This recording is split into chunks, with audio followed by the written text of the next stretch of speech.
अपने हौसलों को यह मत बताओ कि तुम्हारी तकलीफ कितनी बड़ी है, अपनी तकलीफ को बताओ कि तुम्हारा हौसला कितना बड़ा है। मंजिल पर पहुंचना है तो कभी राह के कांटों से मत घबराना, क्योंकि यह कांटे ही तो बढ़ाते हैं रफ्तार हमारे कदमों की। हेलो डियर, आप सभी का स्वागत है मेरे यूट्यूब क्लासेस पे। आज हम लोग CBSE and UP board class 12 का मैथ पढ़ेंगे और मैथ में आज ये सेकंड लेक्चर होगा कंटिन्यूटी का। इसमें मैंने कंटिन्यूटी में कुछ बेसिक चीज़ें बताई हैं कि कंटिन्यूअस फंक्शन होता क्या है, कैसे हम पता करेंगे कि किस पॉइंट्स पे ये फंक्शन आपका कंटिन्यूअस है कि नहीं है। तो उसी के बेस में प्रीवियस ईयर के कुछ आए हुए क्वेश्चन हम सॉल्व करेंगे जो कि कंटिन्यूटी के बेस पर होंगे। तो चलिए हम स्टार्ट करते हैं अपने इस नए क्लास को।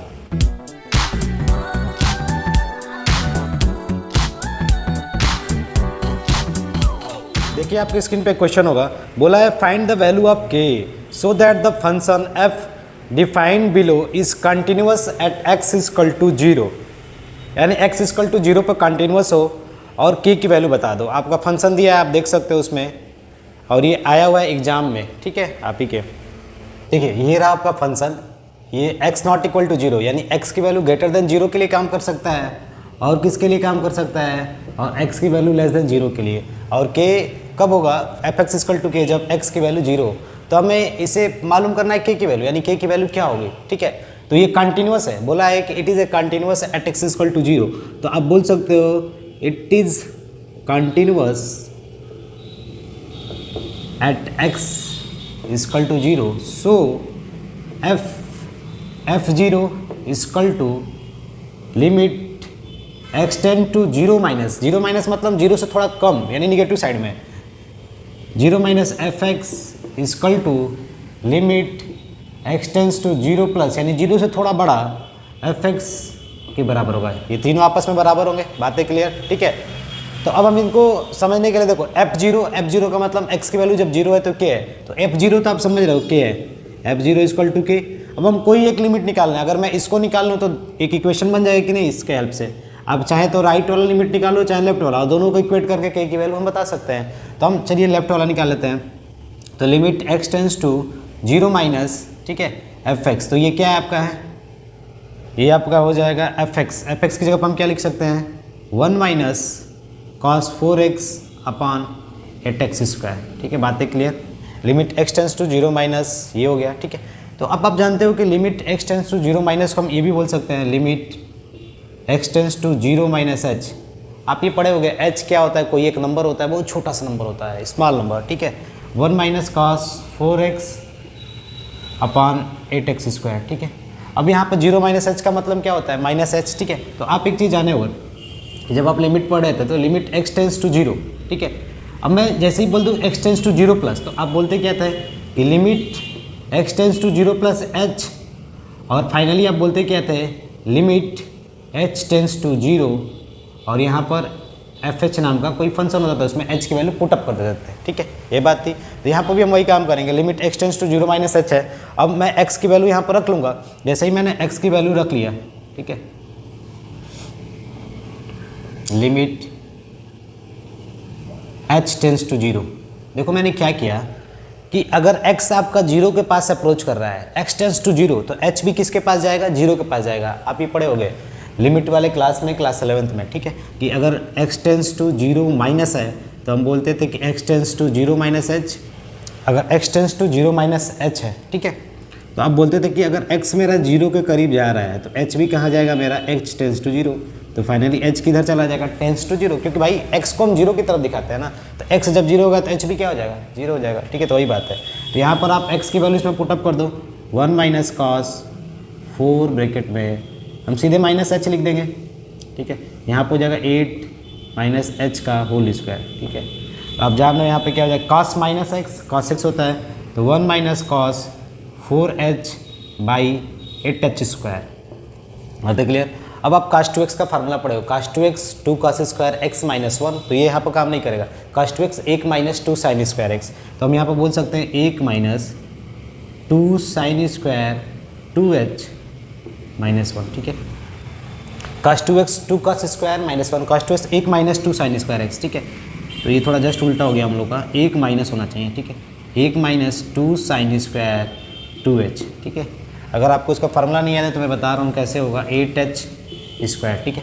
देखो यहाँ पर cos 4h है ना, तो आप समझ रहे होगे कि cos 2h equal to 1 - 2 sin square 2h, ये हो गया cos 2x 1 - 2 sin square 2h। अगर मैं बोल दूँ कि अगर मैंने अब यहाँ पे मैंने cos 4h कर दिया, तो cos 4h का मतलब cos 2 × 2h, यानी मेरा ये थीटा है तो cos 2 थीटा होगा ना, तो 1 - 2 sin स्क्वायर, देखो अब 2h तुम्हारा थीटा की तरह हो गया, यहाँ पे क्या हो जाएगा 2 sin स्क्वायर 2h, ठीक है। ठीक है, यहाँ पे देखो cos 2x 1 - 2 sin square x, cos 4h 1 - 2 sin square 2h, ठीक है। यहाँ पे ये थीटा की तरह काम कर रहा है, ठीक है। इसका देखिए cos 2x 1 - 2 sin square h, ठीक है। h यहाँ पर पास में कर लीजिए, ठीक है। तो यहाँ पर हमने ऐसे कर दिया, तो फाइनली जब हम इसको सॉल्व करेंगे तो 2 sin स्क्वायर 2h अपान 8h², ठीक है। अभी आपका लिमिट सब जगह h होता जाएगा, यहाँ पे भी लिमिट h टेंस टू 0 आप बोलोगे, h टेंस टू 0, फिर यहाँ पे भी लिमिट h टेंस टू 0, फिर यहाँ पे भी लिमिट h टेंस टू 0, यानी h कहाँ तक अप्रोच कर रहा है 0 तक, ठीक है। अब आप एक पढ़े हो गए limits h tends to 0 sine h upon h की वैल्यू 1 होती है, ठीक है। तो यहाँ पर हम एक तरीके लगा सकते हैं कि जैसे देखो साइन 2h अपान 2h का होल स्क्वायर कर सकते हैं कि नहीं, देखो साइन स्क्वायर 2h आ जाएगा और बाहर बचेगा 2, यहाँ पर 2h का स्क्वायर करोगे तो 4h², लेकिन बाहर बचेगा 2, क्योंकि देखो 8 है ना, तो ये तो 2 × 4h², तो 4 × 8h², तो ये 2 से 2 बाहर वाला बचेगा तो कैंसिल हो जाएगा। फिर लिमिट कहाँ जाएगा h टेंस टू, लिमिट हर जगह लेना है। तो अब ये आ गया आपको formula sign x upon x, क्योंकि देखो x की तरह 2h है, ये 2h है, तो लिमिट आप ये पढ़े होगे फार्मूला, आपको याद भी होगा, लिमिट x टेंस टू 0, अगर x की वैल्यू 0 के पास अप्रोच करती है तो sine x trigonometric function sine x upon x 1, limit sine x upon x equal to 1, तो ये पूरी वैल्यू 1 हो जाएगी। तो फाइनली हमारा यहाँ से वैल्यू क्या आ गया 1। अब f0 की वैल्यू k के बराबर है, तो मेरा लेफ्ट हैंड लिमिट आ ही गया, तो हम बोल सकते हैं कि left hand limit equal to right hand limit, ठीक है। अब राइट की आवश्यकता ही नहीं पड़ेगी, बस मैंने एक ही लिमिट निकाल लिया, काम बन गया।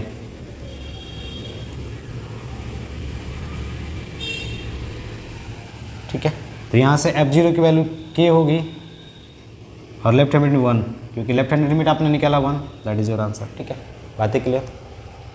x की वैल्यू 0 की तरफ अप्रोच कर रही है। तो देखिए शुरुआत कहाँ से हुआ, अगर ये फंक्शन आपका x है तो ये कंटिन्यूस बोला, it is continuous at x equal to 0, ये गिवन है, ये आपकी चीज़ें गिवन है, यानी ये गिवन है कि ये कंटिन्यूस है, ठीक है, यहाँ तक था।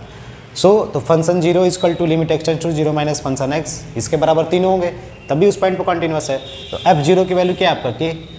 अब हम कोई एक लिमिट निकाल लें, अगर मान लो लेफ्ट हैंड लिमिट निकाल लें तो एक इक्वेशन मिल जाएगा कि नहीं, एक ये रहा एक ये रहा, दो इक्वेशन बनाने के लिए एक साइड ये रहा एक साइड ये रहा, तो हम लेफ्ट हैंड लिमिट निकालते हैं, limit x tends to 0 minus, तो ये वाला होगा। और फाइनली मैंने बोल दिया कि अब x 0 माइनस h, क्योंकि 0 से थोड़ा कम ही ले रहा है तो h कोई नंबर होगा, बहुत छोटा सा नंबर होगा, तो ये हो गया। फिर मैंने बोला कि h टेंस टू 0, क्योंकि आप जान रहे हो कि अगर x 0 के पास जाएगा तो h भी 0 हो जाएगा। और फाइनली मैंने x की वैल्यू यहाँ पर माइनस h पुट कर दिया और सॉल्व करता गया, तो यहाँ पर आप एक फार्मूला देखो, limit sine x upon x 1 होता है, ठीक है, उसको सॉल्व किया। और मैंने बोला कि f0 equal to limit x tends to 0 minus 1, क्योंकि f0 की वैल्यू k है और x टेंस टू 0 माइनस की वैल्यू 1, सॉल्व किया, k की वैल्यू कितनी आ गई 1, दैट इज योर आंसर, ठीक है। देखिए यहाँ पे क्वेश्चन क्या है कि एक फंक्शन fx है, ठीक है, 3ax प्लस b x की वैल्यू ग्रेटर देन 1 के लिए और x इक्वल टू 1 और लेस देन 1 के लिए। आपसे बोल रहा है कि ये फंक्शंस कंटिन्यूस है एट x इक्वल टू 1, तो आप जानते हो f1 यानी क्या बोलोगे, फंक्शन की वैल्यू 1 पे और limit x tends to 1 minus fx equal to limit x tends to 1 plus fx के बराबर होगा, ये तीनों बराबर होगा तो ये कंटिन्यूस होगा x इक्वल टू 1 पे, ठीक है। और इन्होंने बोल दिया कि कंटिन्यूस है तो ये कंडीशन ये फॉलो करेगा, यानी रूल फॉलो करेगा। तो f1 यानी अगर मैं 1 की वैल्यू रखता तो 1 किस में, देखो x इक्वल टू 1, तो f1 मेरा 11 है, ये भी गिवन है आपका, बोल सकते हो, ठीक है। अब मैं कोई एक लिमिट निकाल लूँ तो मेरा इक्वेशन बन जाएगा, ठीक है। तो पहले मैं कोई एक लिमिट निकालता हूँ, तो देखो limit x tends to 1 minus है, ठीक है, तो 1 माइनस को मैं बोल सकता हूँ 1 माइनस h, बोल सकते हैं ना भाई, 1 माइनस मतलब एक थोड़ा सा कम है, तो h मान लेते हैं, थोड़ी सी वैल्यू, बहुत थोड़ी सी, ठीक है। एफ एक्स ऐसे हो गया। तो अब फाइनली आप एफ एक्स की जगह पे क्या लिख सकते हो, तो एफ एक्स देखो क्या है आपका, जो 1 से छोटा है, तो 1 से छोटा ये रहा 5ax माइनस 11b, ठीक है। तो अब फाइनली आप बोल क्या सकते हो, तो लिमिट x टेंस टू, अब सीधे आप यहाँ पर सीधे बोल दो h टेंस टू 0, और आप जहाँ जहाँ पर x की वैल्यू है, x की वैल्यू 1 माइनस एच लिख दो, 1 माइनस एच माइनस 11b, ठीक है। अब इनको सॉल्व कर लेते हैं थोड़ा, 5a minus 5ah minus 11b limit h tends to 0, आप चेक कर लो, 5a minus 5ah minus 11b, ठीक है। अब h टेंस टू 0, तो देखो यहाँ पर बचा है 5a, यहाँ पर माइनस 11b, ठीक है। तो h की वैल्यू 0, तो 0 के करीब मतलब h यहाँ पे 0 हो जाएगा, तो 0 हो जाएगा तो बचेगा क्या, 5a माइनस 11b, आप समझ गए, ठीक है। इसके बराबर बचेगा ना, क्योंकि h की वैल्यू 0 है, तो यहाँ पे h 0 पुट कर देना, ये गायब हो जाएगा, तो ये बचेगा, ठीक है। अब इसी प्रकार राइट लिमिट निकाल लो, तो limit x tends to 1 plus h, मैंने 1 प्लस एच क्यों लेकर, समझ रहे हो, मुझे एक से थोड़ा ज़्यादा जाना है, थोड़ा सा अमाउंट, ठीक है। तो यहाँ पे क्या हो जाएगा, एक से ज़्यादा में क्या है, ये रहा 3ax प्लस b, ठीक है। तो फाइनली वो क्या जाएगा, limit h tends to 0 3a 1 plus h, क्योंकि x की जगह पर हम क्या रखेंगे, आप समझ रहे हो, x की जगह पर 1 प्लस एच रखा होगा, तो ये बन गया 1 प्लस एच। अब h टेंस टू 0, तो इसको हम सॉल्व कर लेते हैं थोड़ा, तो limit h tends to 0 3a plus 3ah plus b, ठीक है। h की वैल्यू 0 जाएगी तो क्या हो जाएगा, ये 3a प्लस b, आप मिला लो, ठीक है, क्योंकि h 0 के करीब जाएगा, ठीक है। चेक कर लो, 3a 3ah plus b, 3a 3ah plus b, h tends to 0 यानी h की वैल्यू 0 के पास जाएगी तो 3a प्लस b आएगा। तो ये आपका हो गया एक इक्वेशन, आप बोल सकते हो ये था, एक इक्वेशन आपका ये रहा, एक इक्वेशन आपका ये रहा, ठीक है। आप समझने के लिए लिख सकते हो, ठीक है। अब आप जानते हो कि ये फंक्शन कंटिन्यूस है 1 पे, तो ये कंडीशन फॉलो करेगा, ठीक है। तो हम बोल सकते हैं कि f1 इक्वल टू 1, ठीक है। तो लेफ्ट हैंड लिमिट क्या है, 5a minus 11b, right hand limit क्या है, 3a प्लस b, ये दोनों तीनों आपस में इक्वल हैं, तो हम इनको सॉल्व कर सकते हैं। तो सॉल्व करने के लिए क्या होगा, 5a minus 11b equal to 1, 3a plus b equal to 1, बातें क्लियर, आप चेक कर सकते हो, ठीक है। अब हम यहाँ पे क्या कर सकते हैं, अगर ये b है तो मैं अगर 11 से मल्टीप्लाई कर दूँ तो क्या हो जाएगा, 33 11b 11, ठीक है। अब इनको सॉल्व कर लो, ये कैंसिल हो गया क्योंकि मैंने इसमें 11 से मल्टीप्लाई कर दिया, ठीक है। ये वाला ऐसे बना दिया क्योंकि मैं इजली सॉल्व करना चाहता हूँ। तो यहाँ पे क्या हो जाएगा, 38a इक्वल टू 12, 11 1 12, ठीक है। ये सिंपली हम जोड़ रहे हैं, तो a की वैल्यू कितनी हो जाएगी, 6/19, ठीक है। a आपका 6/19 आ गया, तो b निकालना है तो अब b निकाल सकते हो, इस a की वैल्यू इसमें पुट कर दो, पहले वाले इक्वेशन में, इसी इक्वेशन में, ये इक्वेशन से ये आपका b था, ठीक है। मैंने फिर b को नया क्रिएट किया ऐसे, ठीक है।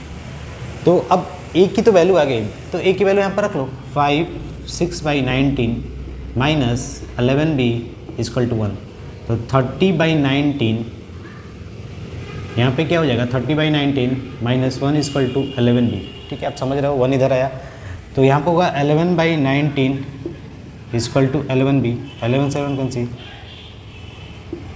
तो b की वैल्यू कितनी होगी, 1/19, ठीक है। आप सॉल्व कर सकते हो, आपके पास आइडिया है।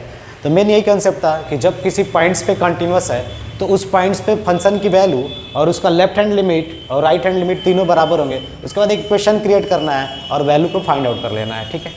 अब देखिए थोड़ा सा कुछ थ्योरम है जो कि कंटिन्यूस फंक्शन का है और कंटिन्यूटी का है, जो कि एनसीईआरटी बेस्ड है, तो उसको जान लेते हैं और अपने बेसिक कंसेप्ट को मजबूत कर लेते हैं, फिर इसके बाद क्वेश्चन लगाते हैं, ठीक है। तो देखिए suppose f and g be 2 real function, यानी एफ और जी करके 2 रियल फंक्शन है, मतलब कि रियल नंबर पर डिफाइंड है, continuous at real number c, यानी ये कंटिन्यूस है रियल नंबर सी पे, यानी एफ भी कंटिन्यूस है जी भी कंटिन्यूस है। देन एफ प्लस जी, यानी दोनों फंक्शन को जोड़ दिया जाता है, तब भी ये कंटिन्यूस होगा एट एक्स इक्वल टू सी। तो इस बात को आप याद रख सकते हो कि अगर एफ कोई कंटिन्यूस फंक्शन है, कंटिन्यूस मतलब पॉलिनोमियल कोई फंक्शन है, जैसे ये 3x - 2 एक पॉलिनोमियल फंक्शन, ये कंटिन्यूस है। फिर कोई दूसरा मॉडुलस फंक्शन है, मॉड एक्स है, वो भी कंटिन्यूस है, अगर मैं इनको जोड़ दूंगा तब भी कैसा हो जाएगा, ये कंटिन्यूस फंक्शन ही होगा, ठीक है। ये बातें याद रखिएगा। नेक्स्ट एफ माइनस जी, अगर उनका माइनस भी कर दूंगा तब भी क्या हो जाएगा, मेरा कंटिन्यूस फंक्शन हो जाएगा। अगर मैं उनका प्रोडक्ट निकाल दूंगा तब भी क्या हो जाएगा, कंटिन्यूस हो जाएगा एक्स इक्वल टू सी पे। सी कोई नंबर होगा, रियल नंबर होगा, 2 3 1/2 -1/2। और एफ बाई जी भी कंटिन्यूस होगा एक्स इक्वल टू सी पे, लेकिन जी सी यानी जो फंक्शन सी पे जो वैल्यू आएगी जी की वो जीरो के बराबर नहीं होना चाहिए। अगर नीचे जीरो हो गया तो क्या होगा, इनफाइनाइट में हो जाएगा, 1/0 अनडिफाइंड, इसीलिए होना नहीं जरूरी है। ठीक है, नेक्स्ट थ्योरम आपका ये है, suppose f and g be two real value function, f और जी दो रियल वैल्यू फंक्शन है, यानी ये रियल वैल्यू पे डिफाइन है, such that fog is defined at c, यानी कंपोजिशन फंक्शन, आप पढ़े हो कंपोजिट फंक्शन, फॉग गॉफ ये सब चीज़ें यहाँ पर बात हो रही है। तो जो फॉग होगा ना वो सी पे डिफाइंड होगा, और if g is a continuous function, g एक कंटिन्यूस फंक्शन है सी पे, and if f is continuous at g c, यानी एफ जो है वो कंटिन्यूस है जी सी पे, then fog is continuous at c, तो फॉग क्या हो गया, कंटिन्यूस हो गया। तो खाने का मतलब क्या है, देखो ये जो फॉग है ना आपका, अगर आप ऐसे बोल लो फॉग एफ ओ जी, ये मान लो कोई एक्स नाम का कोई एलिमेंट्स है, ठीक है, हमें बोला ना जी इज कंटिन्यूस एट सी, तो मान लो सी पे कंटिन्यूस, सी नाम का कोई एलिमेंट है तो ये क्या बनेगा, एफ जी सी, यानी जी तो कंटिन्यूस है किस पे, सी नामक पॉइंट्स पे, तो इससे कुछ वैल्यू आएगी जी सी डिफाइंड होके। ठीक है, अब ये जी सी क्या होगा, ये एक वैल्यू देगा और इस वैल्यू पे एफ क्या होगा, कंटिन्यूस बोल, देखो लिखा है ना, इफ़ एफ इज कंटिन्यूस, यानी एफ क्या है, कंटिन्यूस है एट जी सी नामक कोई वैल्यू पे कंटिन्यूस है, तब ये दोनों जब इस तरह कंटिन्यूस हो गए तो जो कंपोजिट फंक्शन है ना फॉग एफ ओ जी, तो वो भी क्या हो जाएगा, कंटिन्यूस हो जाएगा किस पे, सी पे, यानी उसी पॉइंट पे जिस पॉइंट से आपने बिगिनिंग किया था। ऐसे जी सी पे कंटिन्यूस था और एफ आपका जी सी नामक पॉइंट पे कंटिन्यूस था, तो एफ फॉग किस पे कंटिन्यूस हो जाएगा, सी पे हो जाएगा। बातें क्लियर, ये कंपोजिट फंक्शन है। हम इसका एग्जांपल भी देख लेते हैं, जहाँ देखिए इसका एग्जांपल भी हो सकता है, function x equal to mod 1 minus x mod x is continuous, show करिए, यही बोल दिया आपसे, ये कंटिन्यूस है, इसकी कंटिन्यूटी दिखाइए। ठीक है, तो कहने का मतलब यहाँ पर देखोगे तो फंक्शन थोड़ा कंपोजिट टाइप का है। ठीक है, तो हम एक चीज़ डिफाइन करेंगे कि अगर मान लो ये मॉड नहीं होता, ये एनसीईआरटी का एग्जांपल है, अगर ये मॉड नहीं होता तो एक फंक्शन ऐसा दिखता, कंपोजिटिव फंक्शन प्लस वाला फंक्शन है, देखो यहाँ पर पॉलिनोमियल है, यहाँ पर मॉडुलस फंक्शन है, तो एफ प्लस जी की तरह एक फंक्शन दिख रहा है। हाँ ठीक है, तो ये एक फंक्शन है, तो हम बोल सकते हैं कि एक फंक्शन आपका एच एक्स है, वो क्या है, 1 माइनस एक्स मॉड एक्स। ठीक है, बोल सकते हैं हम। अब हम बोल सकते हैं एक और फंक्शन है जिसका नाम क्या है, फंक्शन है जी एक्स के नाम से, और वो क्या है, मॉड है, मॉड एक्स है। ठीक है, मॉड एक्स है। ठीक है, और ये सब फॉर ऑल रियल नंबर, इन सभी रियल नंबर के लिए डिफाइंड है ये फंक्शन। ठीक है, तो अब एक चीज़ देखो कि एच एक्स आपका एक फंक्शन माना आपने ये, और जी एक्स क्या माना, एक मॉड एक्स फंक्शन। तो अगर मैं इन दोनों फंक्शन को कंबाइन कर दूँ एच और जी एक्स को, तो मुझे क्या रिजल्ट मिलेगा, तो देखो क्या होगा, यहाँ पर बोल सकते हो जी ओ एच एक्स, जैसे ही आप कंबाइन करो ना तो देखो जी ओ एच एक्स, तो यहाँ पर हो जाएगा जी एच एस एक्स। ठीक है, ये हो जाएगा, तो एच एक्स का मतलब क्या है, ये है, तो आप बोलते क्या, जी 1 minus x plus mod x, यही बोलते हैं। फिर जी एक्स क्या है आपका, मॉड एक्स, यानी पूरे का मॉड, यानी अब एक एक्स की तरह ट्रीट करेंगे तो ये पूरा अंदर फाइनल क्या हो जाएगा, 1 minus x plus mod x mod x. ठीक है, बातें क्लियर, तो आप समझ गए। तो इस प्रकार जो आपका ये कंपोजिट फंक्शन बना गॉफ, वो कंटिन्यूस है किसी पॉइंट्स पे जो कि रियल नंबर का पॉइंट्स होगा, 2 3 -1, यहाँ पर कोई पॉइंट्स हो सकता है, एक्स इक्वल टू -1 -2। ठीक है, इन सब पे ये कंटिन्यूस है। बातें क्लियर, क्योंकि आप जानते हो ये पॉलिनोमियल फंक्शन ये भी कंटिन्यूस है, मॉडुलस फंक्शन भी कंटिन्यूस है। ठीक है, बातें क्लियर यहाँ तक। तो इस प्रकार जो ये जी है ना, अब इसके बाहर क्या लग जाएगा, जी एक्स, तो जी एक्स क्या आपका देखो मॉडुलस एक्स है, तो ये x की तरफ पूरा काम करेगा, इसके चार बाहर हमने क्या लगा दिया, मॉड लगा दिया, तो इस प्रकार ये आपका कंपोजिट फंक्शन कंटिन्यूस हो गया। ठीक है, देखिए आपके स्क्रीन पे एक क्वेश्चन है, बोला है discuss the continuity of the cosine function, यानी कोसाइन फंक्शन का कंटिन्यूटी डिस्कस करना है कि क्या ये कंटिन्यूस होगा। तो चलिए हम समझ लेते हैं सेक्स। तो आप इसका जब ग्राफ देखे होगे ना, तो ग्राफ भी क्या होता है, ग्राफ जब आप ड्रा करते हो तो ग्राफ हर एक रियल नंबर पर डिफाइन होता है। ठीक है, आपका ऐसा आपका ग्राफ चलता है, cos 0 की वैल्यू 1 से चालू होती है, तो ऐसे ग्राफ आपका बढ़ता जाता है, इधर भी आएंगे तो बढ़ता जाएगा। ठीक है, बातें क्लियर। जैसे कि आप जानते हो कि काश इधर आता हूँ तो निगेटिव होता है ये थीटा की वैल्यू, एंगल की वैल्यू, तो अगर आप आते हो यहाँ पे काश -90 पे, ठीक है, तो काश 90 पे 0 होगा, -90 पे भी 0 होगा, और काश आते हो आप यहाँ पर ऐसे आ गए -π पे, तो -1 हो जाएगा। ठीक है, काश -x cos x, तो ये कंटिन्यूस फंक्शन है, ऐसे तो समझ में आ गया। ठीक है, अब इसकी कंटिन्यूटी चेक करना है तो हम लिमिट का थोड़ा हेल्प लेते हैं। ठीक है, तो y = cos x, ये आपका एक फंक्शन है x का इनपुट यानी x की वैल्यू हम देंगे तो y का कुछ वैल्यू आएगा, ठीक है। तो अगर ये कंटिन्यूस है तो मान लेते हैं let it be continuous at point c, यानी किसी एक पॉइंट सी पे कंटिन्यूस है। Let it be continuous at c and c is any real value, real number या रियल वैल्यू, ठीक है, कोई नंबर होगा, ठीक है। तो अब एक चीज़ देखो, जब आपका ये हो गया सी कोई वैल्यू है तो आप बोलते क्या हो कि कोई फंक्शन कंटिन्यूस है उस पॉइंट पे, तो उसके लिए हम क्या बोलते हैं एफ सी, यानी उस पॉइंट के लिए जिस पॉइंट की बात कर रहे हैं यानी सी पॉइंट के लिए। तो फिर बोलते हैं limit x tends to c plus, यानी सी से थोड़ा ज़्यादा, ठीक है, वहाँ पे जो वैल्यू आएगी c plus h equal to limit x tends to c minus, यानी फंक्शन सी माइनस एच। ये तीनों आपस में क्या होंगे, बराबर होंगे। तो हम कह सकते हैं कि ये जो हमारा cos x फंक्शन है वो कंटिन्यूस है किसी रियल नंबर वाले वैल्यू के लिए, यानी सी क्या होगा, कोई नंबर होगा, रियल नंबर वैल्यू, ठीक है। जैसे आप यहाँ पे इनपुट रखोगे ना, cos 30 रख दिया, मान लो सी 30 है, तो हम उस पॉइंट्स के लिए चेक कर सकते हैं, ठीक है। cos 30 की वैल्यू क्या होती है आपको मालूम ही होगा, तो उस पॉइंट से थोड़ा हम ऊपर थोड़ा नीचे चेक करेंगे तो आपको दिखेगा कि ये ग्राफ चलता जा रहा है ऐसे, ठीक है, देखो कंटिन्यूस की तरह बढ़ता जाएगा दोनों तरफ, ठीक है। तो हम देख लेते हैं कैसे करेंगे। तो अगर मान लो मैं सी की वैल्यू रखता हूँ, ठीक है, ये वाला पहले फंक्शन सी, जैसे आप बोल रहे हैं ना y equal to cos x, तो वाई का मतलब फंक्शन एक्स, क्योंकि ये जो आपका फंक्शन है एक्स की बात पर डिपेंड कर रहा है। अगर एक्स की वैल्यू बदलते जाओगे तो फंक्शन एक्स की वैल्यू भी क्या होगी, बदलेगी। तो अगर मान लो मैं एफ सी रखता हूँ, एक पॉइंट सी कोई रियल नंबर का पॉइंट्स है, तो यहाँ पर क्या बन गया कॉस सी, पहला इक्वेशन ये क्रिएट हुआ। अब इसी प्रकार आप जब से राइट हैंड लिमिट ले लेते हो, ठीक है, राइट हैंड लिमिट के लिए तो कब होता है क्या है, limit x tends to c plus बोलते हैं, और जो आपका फंक्शन है, ठीक है, फंक्शन एक्स। अब आप जानते हो सी प्लस का मतलब थोड़ा सा सी से हम बढ़ जाते हैं, जस्ट थोड़ा सा वैल्यू, तो हो क्या जाता है limit x tends to c plus h, यही बोलते हैं हम लोग। और यहाँ पर हम क्या लिख देते हैं फंक्शन सी प्लस एच। बातें क्लियर, आप समझ सकते हो, ठीक है। अब फंक्शन सी प्लस एच का मतलब जो आपका फंक्शन यानी cos x है ना, तो cos x, तो यहाँ पर हम क्या बोल देंगे, यहाँ पर हम सीधे डायरेक्टली cos x लिख देंगे, ठीक है, क्योंकि cos के लिए फंक्शन है आपका cos और ये रहा c प्लस एच, ठीक है। अब एक चीज़ आप जानते हो कि जब आपका limit x tends to c plus h है, यानी c से थोड़ा ज़्यादा, तो अगर मैं बोल दूँ x की वैल्यू अप्रोच कर रही है c की तरफ, यानी x अप्रोचेस टू c, तो इसका मतलब क्या हो जाएगा, जो ये लिखा है तो इसका मतलब हो गया c approaches to c plus h, यानी c प्लस एच c के जस्ट पास है। मैं यही नहीं जाना था कि अगर मैं इस पॉइंट्स पे आ रहा हूँ, ठीक है, तो अगर मैं यहाँ पर गया तो थोड़ा सा वैल्यू मान लो बढ़ गया और इधर गया थोड़ा घट गया, ठीक है, ऐसे ही हमने समझा था c plus h c minus h, तो जस्ट उसके थोड़ा सा बढ़ के या थोड़ा सा घट के वो कहानी थी।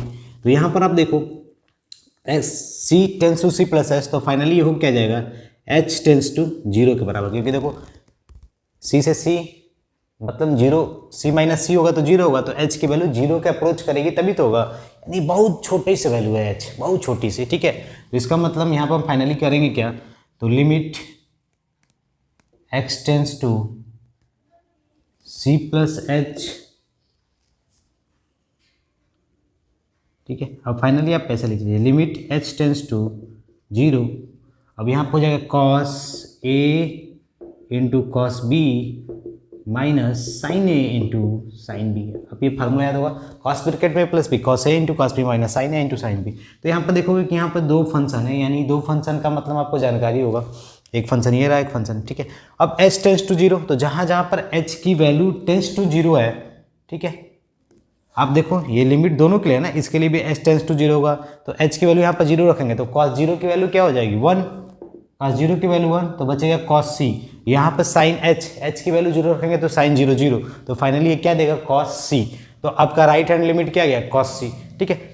तो राइट हैंड लिमिट का मतलब c से थोड़ा सा ज़्यादा कोई वैल्यू होगी h नाम की, कोई बहुत छोटी वैल्यू होगी 0.0001, ठीक है। तो मैंने बोला c प्लस, तो x tends to c plus h. अब x की वैल्यू c प्लस एच का मतलब c के करीबी है ना, तो x c के बराबर जब होगा तो c से c आउट हो जाएगा, तो h की वैल्यू कहाँ चली जाएगी 0 के बराबर। भाई मान लो ये इसके बराबर है, suppose c tends to c plus h, तो ये आपस में c से c गायब होगा तो h 0 के पास ही ना जाएगी, h 0 के करीब जाएगी, ठीक है, यही मैंने पॉइंट्स यहाँ पर समझाने का प्रयास किया है। अब इसी तरह लेफ्ट हैंड लिमिट आपने क्या हो जाएगा, लेफ्ट हैंड लिमिट, तो limit x tends to c minus h, ठीक है, हम बोल सकते हैं डायरेक्टली। तो यहाँ पर क्या हो जाएगा cos c minus H, finally क्या होगा लिमिट h टेंस टू 0, क्योंकि देखो x की वैल्यू c के पास ही जा रही है, हमने थोड़ा सा c से कम लिया है, ठीक है, तो इसका मतलब h tends to 0 cos a into cos b plus sine a into sine b, ठीक है। तो अब देखो ये लिमिट्स पूरे के लिए है, तो यहाँ पर h की वैल्यू जब 0 के पास जाएगी तो cos 0 1 होता है, तो फाइनली ये बनेगा cos c, और यहाँ पर साइन h है, तो साइन h की वैल्यू 0 के पास जाएगी तो साइन 0 0 होगा, तो फाइनली ये रिजल्ट क्या देगा cos c। आपका एक रिजल्ट आ गया ना। तो आप एक देख सकते हो कि यहाँ पर राइट हैंड लिमिट क्या है cos c के बराबर, लेफ्ट हैंड लिमिट क्या है cos c के बराबर। तो आप देख सकते हो कि जो मेरी वैल्यू है फंक्शन एट पॉइंट c, यानी किसी रियल नंबर c के लिए, और लेफ्ट हैंड लिमिट और राइट हैंड लिमिट ये आपस में बराबर है, तो इसका मतलब हमारा जो फंक्शन है ये क्या है, कॉन्टिन्यूस है, ठीक है। आप बोल सकते हो function at c equal to left hand limit equal to right hand limit for any real number c, ठीक है भाई। c मतलब कोई एंगल ही होगा, 30 डिग्री, 30 डिग्री, 45 डिग्री, ठीक है, बातें क्लियर। अब आगे चलते हैं नेक्स्ट क्वेश्चन की तरफ। देखिए आपके स्क्रीन पे क्वेश्चन होगा, बोला है discuss the continuity of the function F x sign x into cos x. तो आप यहाँ पर देख रहे हो कि दो फंक्शन होगा, एक साइन एक्स होगा, एक कॉस एक्स होगा, ठीक है। जैसे लिखा है क्या है, function x equal to sine x into cos x. हमें इसकी कंटिन्यूटी चेक करनी, क्या ये कंटिन्यूस फंक्शन होगा। तो आप पढ़े थे कि एक फंक्शन ये रहा, एक फंक्शन ये रहा, यानी फंक्शन दो फंक्शंस का यहाँ पर हम प्रोडक्ट ले रहे हैं, क्या ले रहे हैं, प्रोडक्ट ले रहे हैं, ठीक है। मान लो ये एच एक्स फंक्शन है, ठीक है, फाइनली ये बन गया आपका फंक्शन। तो आप जानते हो कि इंडिविजुअली ये कॉन्टिन्यूस है, क्योंकि आप साइन एक्स की कंटिन्यूटी प्रूव कर सकते हो। कॉस एक्स भी क्या है, कॉन्टिन्यूस है, अभी मैंने इसका प्रूफ बताया था, कैसे हम कंटिन्यूटी प्रूव करेंगे किसी रियल नंबर पे। और आप ग्राफ भी जानते हो, इनका जो ग्राफ बनता है, जैसे साइन एक्स का ग्राफ आप देख लो, ऐसे कंटिन्यूस चलता जाता है, ठीक है, कहीं ब्रेकिंग ही नहीं होती है। तो ये कंटिन्यूस फंक्शन है। तो जब दो कंटिन्यूस फंक्शन का हम प्रोडक्ट्स लेते हैं तब भी क्या बनता है, कंटिन्यूस फंक्शन बनता है। इससे पहले मैंने जो थ्योरम एक था उसमें बताया था, ठीक है। तो एक प्रकार से क्या है, आपका कंटिन्यूस फंक्शन है, ठीक है। फंक्शन एक्स है जो कि डिफाइंड है एक्स इक्वल टू 3 पे के बता रहा है, और एक्स नॉट इक्वल टू 3 पे क्या बता रहा है, आपका ये बता रहा है एक्स नॉट इक्वल टू 3 का मतलब 3 को छोड़ के, यानी 3 से छोटा और 3 से बड़ा, ठीक है। गिवन है, गिवन क्या है, given f x is continuous at x equal to 3। तो हम x इक्वल टू 3 पे कंटिन्यूटी चेक करेंगे, यानी 3 से थोड़ा कम, 3 से थोड़ा ज़्यादा, 3 प्लस एच, 3 माइनस एच, और एक पार्टिकुलर 3 पे वैल्यू। तो पहले हम f3 दिखाएंगे, किसके बराबर है, limit x tends to 3 plus h function x equal to limit x tends to 3 minus h f x, यही तो बोलेंगे, ठीक है। तो आप देखो f3 की वैल्यू क्या होगी, 3 पे तो k है, तो f3 इक्वल टू के हम इसी पे कर लेते हैं सीधे, ठीक है। तो limit x tends to 3 plus h, 3 plus h का मतलब हम पहले लिख लेते हैं 3 प्लस एच, और जो मेरा फंक्शन है यानी 3 से, देखो ये 3 के लिए नहीं है, यानी 3 से बड़ा के लिए हो सकता है, तो x की जगह लिख देंगे 3 प्लस एच प्लस 3 का whole square minus 36 upon x की जगह पर 3 प्लस एच माइनस 3, ठीक है, बातें क्लियर। अब हम इनको अगर राइट हैंड लिमिट को मैं सॉल्व करता हूँ, ठीक है, ठीक है, चलो पहले लेफ्ट हैंड लिमिट में लिख लेते हैं, limit x tends to 3 minus h. तो यहाँ पे क्या है आपका, ये भी 3 से कम के लिए हो सकता है भाई, 3 पे नहीं होगा, 3 से कम पे चल सकता है। तो x की जगह पे क्या लिख देंगे 3 माइनस एच प्लस 3 का whole square minus 36 upon 3 minus h minus 3 ला लीजिए, ठीक है, बातें क्लियर। अब देखो ये वाला तो सही है मेरा के, इसी को हम थोड़ा सॉल्व करते हैं, ठीक है। राइट हैंड लिमिट को कर लेते हैं एक बार लेफ्ट हैंड लिमिट को, ठीक है। तो यहाँ पर देखो आप जानते हो x approach to 3 plus h, यानी 3 से थोड़ा ज़्यादा, इसका मतलब एक्चुअली में 3 के पास ही जा रहा है, ठीक है। तो x जब 3 के पास जाएगा, x 3 के पास जाएगा तो h की वैल्यू क्या हो जाएगी 0, यानी h की वैल्यू 0 नहीं होगी, लेकिन h 0 की तरफ अप्रोच करेगा। तो यहाँ पर जो h की जगह पर है ना, उनका जो ये फॉर्म लिखा है यहाँ पर x प्लस 3 का होल स्क्वायर माइनस 36, तो हम इनको थोड़ा एक्सपेंड कर लेते हैं। तो एक्सपेंड से हमें क्या मिलेगा, देखो अगर मैं इसको एक्सपेंड करता हूँ 6 प्लस एच को क्या होगा 6 प्लस एच यानी 3 3 6 बन गया, तो 6 प्लस एच का स्क्वायर कर लो, 36 plus h square plus 12h हो गया, a square plus b square plus 2ab, ठीक है, a square plus b square plus 2ab, ठीक है, 2ab का मतलब 3 3 6 हो गया, यानी फाइनली ये 6 प्लस एच ही आपका है, इसका मैं स्क्वायर कर रहा हूँ तो ये आएगा -36, ठीक है। अब नीचे क्या होगा आपका, नीचे सिर्फ h बचेगा, ठीक है। तो अब आप देखो कि ये 36 से 36 गायब हो जाएगा, तो फाइनली यहाँ पर आएगा क्या, h प्लस 12 आएगा, आप चेक कर सकते हो।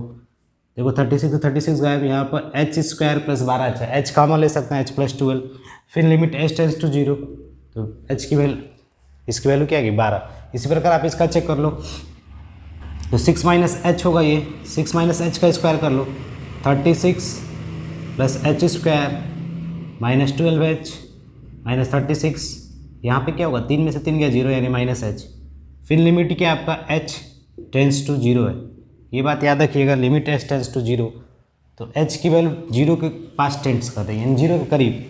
तो देखो यहाँ पे क्या होगा, ये वाली वैल्यू इससे गायब हो जाएगी, तो यहाँ पे भी हम सॉल्व करेंगे तो माइनस एच है, यानी तो बचेगा क्या आपका 12 माइनस एच बचेगा, आप मिला सकते हो क्योंकि माइनस साइन है। तो फाइनली यहाँ पे क्या होगा, लिमिट h टेंड्स टू 0, तो फाइनली आंसर क्या होगा 12। तो दोनों तरीके से 12 है, और हमें चेक क्या करना था, कंटिन्यूस है भाई, दिया है 3 पे कंटिन्यूस है, तो f3 इक्वल टू क्या हो जाएगा आपका 12, तो k की वैल्यू भी मेरी क्या हो जाएगी, चेक कर सकते हो 12 के बराबर हो जाएगी, ठीक है। तो यहाँ पे क्या होगा ना कि अब डाउट हो जाता है बच्चों को, अब सीधे हम अगर जोड़ के सॉल्व करते हैं बिना स्क्वायर किए तो हमें दिक्कत होती, ठीक है, इसलिए मैंने स्क्वायर किया है। तो आज के लिए बस इतना ही, मिलते हैं अगली क्लास में, तब तक के लिए धन्यवाद।